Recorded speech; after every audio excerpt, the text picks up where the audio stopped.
Good morning students, मैं राजकुमार सैनी आप सभी बच्चों का इस ई लर्निंग प्रोग्राम में वेलकम करता हूँ। देखो, कल हमने 15.1 जो एक्सरसाइजेस को स्टार्ट किया था और उसके हमने 3 क्वेश्चनों को अध्ययन किया था। सॉरी 15.2 के, और अब देखो 15.2 के जो आगे क्वेश्चन नंबर 4 है उसकी बात कर रहे हैं। इसमें लिखा है if A arc subtend 60 degree angle on centre of 21 centimetre radius of circle, यहाँ पर ये वो है, ठीक है।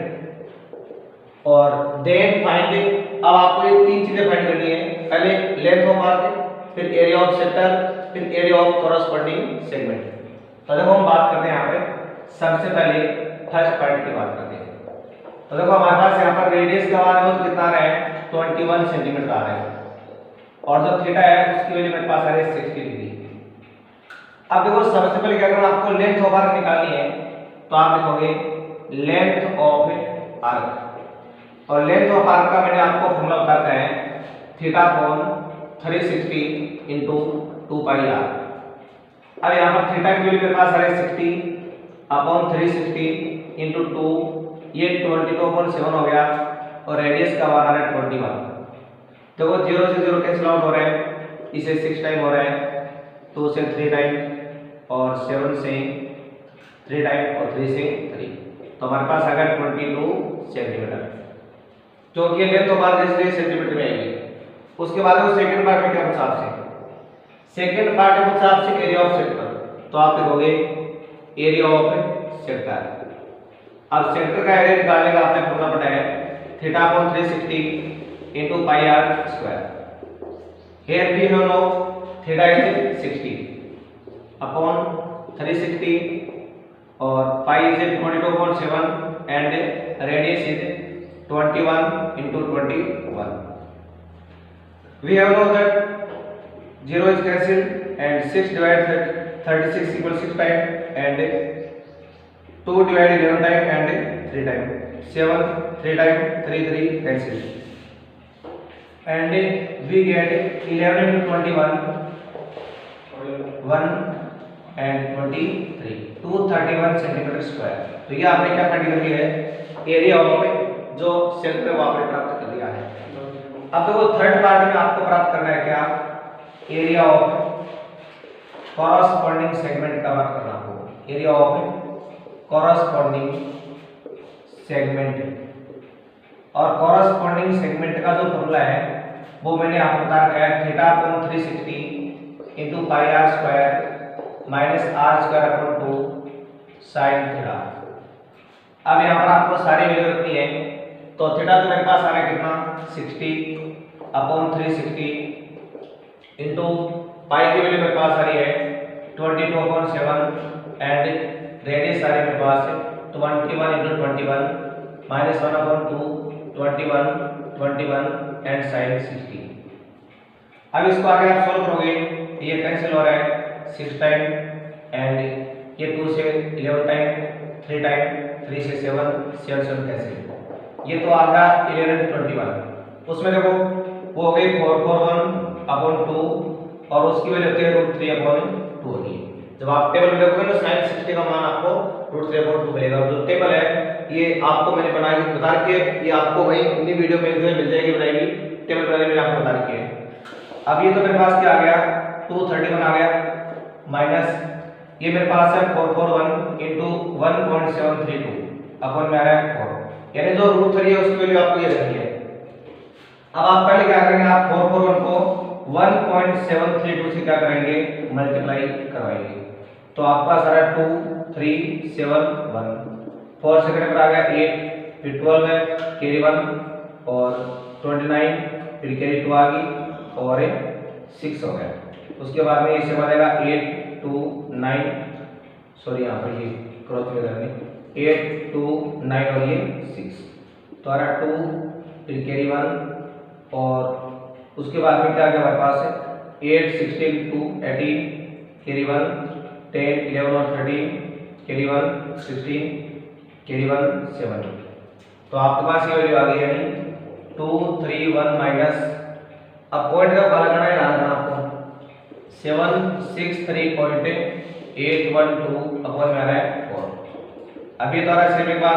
अब इसमें आप 4 का डिवाइड कर दो, तो देखो जब आप इसमें 4 का डिवाइड करते हो ना, तो देखो आपके पास क्या आएगा, पहले देखो 1 टाइम हो रहा है 4, अच्छा 3 6, उसके बाद अगर 9 टाइम 36, फिर 0 3, वापस 0 आ गया, पॉइंट लगाया 8, अब अगर 9 टाइम 36, फिर 2 1, उसके बाद होगा 5 टाइम, लगभग तो ये आ गया हमारे पास, यानी 190.95। अब इन दोनों को आप लोगों को लेस करना है, तो देखो जैसे आप इनको लेस करोगे तो 231 पॉइंट आप इसको 0 मान लो, ये 95, ये 0 9 1, तो यहाँ पर मेरे पास 5, ये 10 0, उसके बाद में यहाँ पर 1 0, उसके बाद में यहाँ बचेगा 4, और फिर क्या करना आपको, ये 0 हो गया, यानी मेरे पास क्या आ गया 40.05 सेंटीमीटर स्क्वायर। तो अप्रोक्सीमेटली आपकी आएगी इसकी वैल्यू आ जाएगी। अब देखो उसके बाद में जो क्वेश्चन नंबर 5 उसको देखिए, length of minute hand of circle is 10.5 centimetre, then find area constructed by minute hand in 10 minutes. अब देखो मैं पहले आपको एक छोटी सी बात समझा दूं, जैसे मान लो हमारे पास क्लॉक होती है, ये हमारा क्लॉक हमारे पास, तो सर्किल की शेप में होती है इस तरह से अमूमन। अब हमें करना क्या है, जो मिनट हैंड होती है ना, वो जैसे मान लो ये यार बोल रहा है, जैसे वो 1 घंटा होगा यानी 1 आवर होगा, 1 आवर के बाद में वापस घूम के कहां जाएगी, ये आ जाएगी। इस बात से ये प्रमाणित होता है कि ये 1 आवर में 360 डिग्री का क्या बनाती है, एंगल बनाती है, क्योंकि ये पूरा एंगल कितने का होता है, 360 का होता है। ये हमने बात की मिनट हैंड के लिए। अब देखो जो हावर हैंड होती है उसकी अगर बात करें, जैसे मान लो आपने ये मिनट हैंड है, मान लो ये हावर हैंड है साथ में। अब हावर जो हैंड होती है वो मतलब पूरे 12 हावर के बाद में वापस आएगी, यहाँ आएगी। मैं इस बार हावर हैंड की बात कर रहा हूँ, जो आपकी हावर हैंड होती है ये वापस पूरे 12 हावर के बाद में यानी 360 का एंगल क्या बनाएगी, क्योंकि ये पूरा एक चक्कर कब लगाएगी, 12 हावर के बाद में ये चक्कर वो लगाएगी। तो आपको ये बात रखनी है, मिनट हैंड जो होती है वो 1 आवर में 360 का एंगल बनाती है, और जो हावर हैंड होती है वो 12 आवर में 360 का एंगल बनाती है। अब देखो इन्हीं के आधार पर हम आगे कुछ सवाल की बात करते हैं। तो देखो इसमें हमारे पास क्या है, देखो जो ये मिनट हैंड है आपकी वो रेडियस का काम करिए ना। जब ये रेडियस का काम कर रही है तो हमारे पास आर की वैल्यू क्या आ गई, मान लो कि जैसे मान लो क्लॉक हमारे पास ये मान लो मिनट हैंड हो गई यहाँ पर, और मान लो 10 मिनट के बाद में कहां पर आ गई, यहाँ पर आ गई। अब ये देखो इसने कितना एरिया सेपरेट कर रही है, ये हमें क्या निकालना, एरिया को फाइंड करना है। तो ये सेक्टर के फॉर्म में आपका, तो यहाँ पर जो मेरे पास आ रहा है तो कितना आ गया 10.5 सेंटीमीटर, क्योंकि जो लेंथ ऑफ मिनट हैंड है वो सीधी किस में आ जाएगी, आपकी आर में काम आ जाएगी। अब देखो 10 मिनट में ये एंगल कितना बनेगा, एंगल भी फाइंड करना पड़ेगा। तो पहले आपको लिखना पड़ेगा angle subtended by minute hand in 1 hour या 60 मिनट इक्वल आता है 360 डिग्री, यानी 1 आवर या 60 मिनट में एंगल कितना बनाती है, 360 डिग्री का बनाती है। इसलिए आप लिखोगे so that angle subtended by minute hand in 1 minute, देखो ये 60 मिनट का था ना, अब मैं 1 मिनट की बात कर रहा हूं, तो 60 के डिवाइड में आ गया, यानी एंगल कितना बनाएगी, 60 डिग्री का एंगल वो बनाएगी। हमें 10 मिनट का चाहिए, तो आप लिखोगे हमें angle subtended by minute hand in 10 minutes. जब आप 10 मिनट्स का निकालोगे तो 6 को 10 से गुणा कराओगे, यानी मेरे पास क्या आ गया, 60 डिग्री आ गया।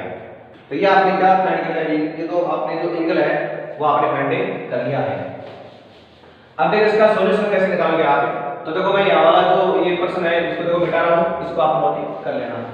तो देखो जब आगे आप इसका आगे सॉल्यूशन निकालोगे तो आपको ऐसे निकालना पड़ेगा, मतलब ये हमारे पास एक सेक्टर हो गया ना, तो आप लिखोगे एरिया कंस्ट्रक्टेड बाय, या लिख दो आप रिक्वायर्ड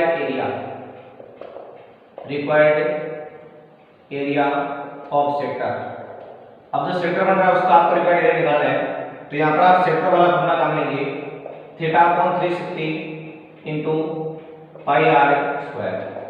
तो ये मेरे पास आ रहा है 60 अपॉन में 360 22/7। तो देखो 60 हो गया ना, आपने 60 निकाला था वहां से, और रेडियस है 10.5, तो यहाँ मेरे पास आ रहा है 10.5 इंटू 10.5। अब इसको आप सॉल्व करोगे, 0 कैंसिल, ये 6 टाइम, 2 से काटा 11 टाइम और ये 3 टाइम, 7 से 1.5, 3 से काटा 0.5। अब मेरे पास आ गया 11 इंटू 0.5 इंटू 10.5। अब इसको आप आगे सॉल्व करोगे तो ये तो आ रहा मेरे पास 25 और ये 5, मल्टीप्लाई करने पर 55, फिर 27 कैरी 2, उसके बाद में 57 हो गई, 57.75 सेंटीमीटर स्क्वायर। तो ये आपने क्या करने के लिए इसका जो रिक्वायर्ड एरिया है मिनट हैंड का वो आपने प्राप्त कर लिया है। अब देखो उसके बाद में जो नेक्स्ट क्वेश्चन है उसकी बात कर रहे हैं, जो क्वेश्चन नंबर 6 है ना, उसको आप खुद कंप्लीट कर लेंगे। देखो उसमें क्या पूछा आपसे, find area of minor segment if corresponding sword is obtained theta, मतलब इसमें आपका जो थीटा है वो तो रहेगा 90 डिग्री का, और देखो रेडियस कितनी है 3.5, यानी आर रहेगा हमारे पास 3.5 सेंटीमीटर, और आपको फाइंड क्या करना है, एरिया ऑफ सेगमेंट फाइंड करना है। तो सेगमेंट का आप लगा दोगे ये theta upon 360 into pi r square minus 1/2 r square sine theta, या इसको आप यूं मान लो r square upon 2 sine theta, यानी ये फॉर्मूला काम है आपको, और इसमें ये सारा मान रखना आपको अपना उत्तर वो फाइंड करना है। तो ये मैं आपके लिए छोड़ रहा हूं। अब तो देखो क्वेश्चन नंबर 7 है ना, वो आपको देखो मैं भी कराता हूं, और देखो क्वेश्चन नंबर 7 में क्या रहा हमारे पास है, क्वेश्चन नंबर 7 में देखो क्वेश्चन नंबर 7 में है find area of A quadrant of circle if circumference is 22 centimetre. तो देखो 7 नंबर क्वेश्चन का सॉल्यूशन आप देखिए, क्वेश्चन नंबर 7 का सॉल्यूशन। तो यहाँ देखो मेरे पास क्या एरिया ऑफ क्वाड्रेंट निकालना आपको, और सर्किल की जो सर्कमफेरेंस है वो आ रही है मेरे पास 22 सेंटीमीटर। तो पहले आप देखोगे circumference of circle equal 22 centimetre, क्या आपको दिया गया है। अब आपको करना क्या है, इसका फॉर्मूला लगाना है 2 पाई आर, उधर आ रहा है 22, ये 2 आ रहा सेम 22/7 इंटू आर, उधर आ रहा है 22। अब जब आपको आर फाइंड करना है तो 7 तो आगे इसके मल्टीप्लाई में, क्यों डिवाइड में था, और ये दोनों इसके आगे डिवाइड में, ये कैंसिल आउट हो गया, आर आ गया मेरे पास 7/2 सेंटीमीटर। लेकिन आपको एरिया किसका निकालना है, क्वाड्रेंट का, तो आप लिखोगे area of quadrant, area of quadrant of a circle.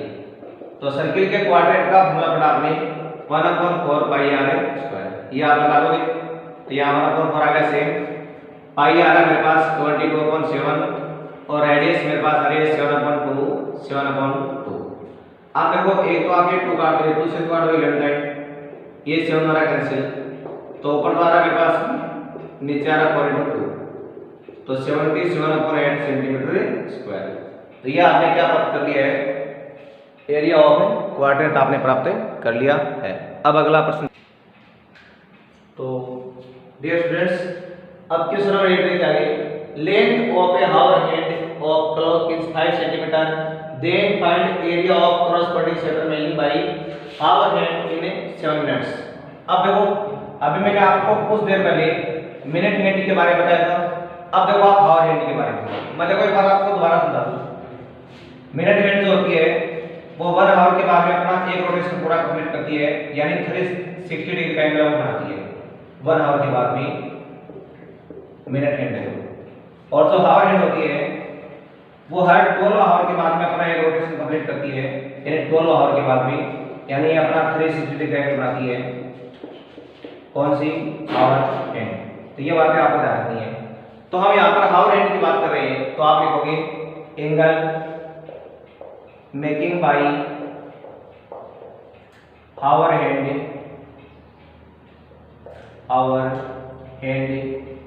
In 12 hour equal 360 degree, यानी 12 आवर में ये 360 डिग्री एंगल वो बना रही है।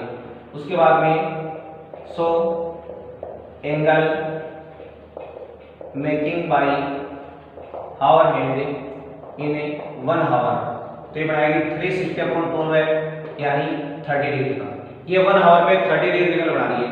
इस बात को आप यूं भी लिख सकते हो, angle making by hour hand in 60 minute, इसको आप 60 मिनट लिख सकते हैं, तो भी हमारे पास क्या आ रहा है 30 डिग्री आ रहा है। उसके बाद हो गया आप angle making by hour hand in 1 minute, तो आ जाएगा 30/60, यानी 1/2 डिग्री का बना दिए। लेकिन हमें कुछ ने पूछा 7 मिनट का, तो आप लिखोगे angle making by hour hand in 7 minute, तो आप इसको 7 से मल्टीप्लाई करोगे तो 7/2 डिग्री ये आ गया। और रेडियस का मान जो इसकी लेंथ है आपको कितनी होगी 5 सेंटीमीटर, और थीटा हमारे पास हो गया 7/2 डिग्री। अब लिखना पड़ेगा आपको एरिया ऑफ कॉरस्पॉन्डिंग सेक्टर। अब इसके कॉरस्पॉन्डिंग सेक्टर का एरिया है वो आपको फाइंड करना है, तो इसके लिए आप लगाओगे θ/360 इंटू पाई r स्क्वायर। अब इसमें आपको सारी वैल्यू रखनी है, और देखो वैल्यू रखने के बाद में आपको किस तरह से इसकी सॉल्यूशन प्राप्त होगा वो देखिए आप। तो यहाँ पर हमारे पास थीटा आ रहा है 7/2, तो 2 नीचे आ जाएगा इंटू 360, और उसके बाद देखो मेरे पास यहाँ पर पाई की वैल्यू आ रही है 22/7 आ रही है, और रेडियस की वैल्यू मेरे पास क्या है, यहाँ पर रेडियस आ रही है 5, यानी 5 × 5। यहाँ 7/2 होने से 2 आपका नीचे आ गया 360 के साथ, और ये है। अब देखो 7 से तो क्या कैंसिल आउट, ये 2 से होगा 11 टाइम, ये 5 से करा इसको तो 72, तो आपके पास अभी क्या आ गया 11 × 5/72, यानी 55/72, और ये आपका किस में जाएगा सेंटीमीटर स्क्वायर में वैल्यू आ जाएगी। आप चाहो तो आगे इसको पॉइंटों में प्राप्त कर सकते हैं, अन्यथा आपकी ये उत्तर भी क्या है मान्य है। अब देखो क्वेश्चन नंबर 9 में क्या दिया गया आपको। 9 में एबीसीडी हमारे पास एक और रेक्टेंगल आ रहा है, और जिसके मतलब जो चारों पॉइंट है यहाँ पे ये वर्टेक्स है, इनको सेंटर मान करके 4 क्वाड्रेंट बनाएंगे, ये क्वाड्रेंट, ये क्वाड्रेंट, और ये क्वाड्रेंट, और ये क्वाड्रेंट। अब आपको इस बिटवीन जो शेडेड रीजन है उसका आपको एरिया को फाइंड करना है। तो यहाँ देखो रेक्टेंगल के लिए मेरे पास क्या हो गया 10 सेंटीमीटर, और इसकी जो ब्रेथ होगी 7 सेंटीमीटर। देखो जो यहाँ पे ये क्वाड्रेंट बन रहे हैं सर्किल के, तो देखो ये 7 है उसके 2 पार्ट हो गए, 3.5 ऊपर आ गया, यहाँ पर 3.5 क्या आ गया नीचे आ गया, तो जो इसकी रेडियस है वो रेडियस कितनी होगी इनकी 3.5 सेंटीमीटर। तो यहाँ पर हमारे पास रेडियस क्या आ गई इसकी 3.5 सेंटीमीटर। अब आपको देखो शेडेड रीजन का जो एरिया वो फाइंड करना है। अब शेडेड रीजन का एरिया कैसे फाइंड करेंगे, इस पूरे रेक्टेंगल के एरिया में से आपको इन चारों क्वाड्रेंट का जो एरिया वो आपको क्या करना है लेस कर देना है। तो आपको लिखना है area of shaded region, area of shaded region. अब यहाँ पर शेडेड रीजन के लिए एरिया निकालने आप क्या करेंगे, area of rectangle minus 4 into area of quadrant. अब देखो जो एरिया ऑफ रेक्टेंगल है वो तो होता है इंटू भी होता है -4 इंटू जो क्वाड्रेंट है उसका होता है 1/4 पाई r स्क्वायर। अब यहाँ पर जो l की वैल्यू बता रही है 10, इसकी 7, और 4 इंटू 1/4 ये 22/7, और रेडियस मेरे पास क्या रही है 30.5 इंटू 3.5। जब इसको आप आगे सॉल्व करते हैं यहाँ पर आ रहा है 70, ये 4 का कैंसिल आउट, और इसको 7 से काट कर आ रहा है कितना 0.5। अब उसके बाद देखो मेरे पास अभी यहाँ पर क्या है 22 इंटू 0.5 इंटू 3.5। उसके बाद देखो यहाँ पर मेरे पास ये आ रहा है 70 माइनस ये होगा 11 इंटू 3.5। अभी 70 का आ रहा है सेम, इनको जब आप मल्टीप्लाई कराओगे तो यहाँ पर 55 फिर 38.5, इनको जब आप लेस करोगे तो यहाँ पर हमारे पास आएगा 31.5 सेंटीमीटर स्क्वायर। तो ये इस तरह से आपको क्या फाइंड करना था, ये जो क्वेश्चन नंबर 9 था वो आपको फाइंड करना था। तो प्यारे बच्चों आज हमने ये एक्सरसाइज 15.2 कंप्लीट कर ली है। अब कल हमें एक्सरसाइज 15.3 है वो पढ़ेंगे, तब तक आपको क्या करना है इनका अच्छे से रिवीजन करना है, इनको पढ़ना है। एक दूसरी बात आप ध्यान देंगे, अगर आपको वीडियो की क्वालिटी कम दिखाई दे रही है तो इसमें आप जो 480 पिक्सल है वो आप सेट कर सकते हैं, जहाँ पर ये वीडियो की क्वालिटी होती है वहाँ पर। वहाँ से देखोगे तो आपको बिल्कुल ये स्पष्ट नजर आएगा 480 पिक्सल की जो क्वालिटी है वहाँ से आप इसको सेट कर सकते हैं। दूसरी बात, आप वीडियो को मतलब पूरा कंप्लीटली देखा करो, उसको आपको आगे बढ़ाते हुए देखने की आवश्यकता नहीं है, पूरा देखोगे तभी आपको पूरा क्वेश्चन वो समझ में आएगा। दूसरी बात आपको ध्यान रखनी है, आप अब जो ये चैनल है इसको आप लाइक और सब्सक्राइब भी साथ में कर लें, और जो घंटे का आइकन है उसको भी आप, बेल आइकन है उसको भी आप प्रेस कर दें, ताकि जैसे कोई नया वीडियो अपलोड हो तो आपको तुरंत उसका नोटिफिकेशन वो प्राप्त हो जाए। तो इन बातों का आपको ध्यान रखना है प्यारे बच्चों। धन्यवाद।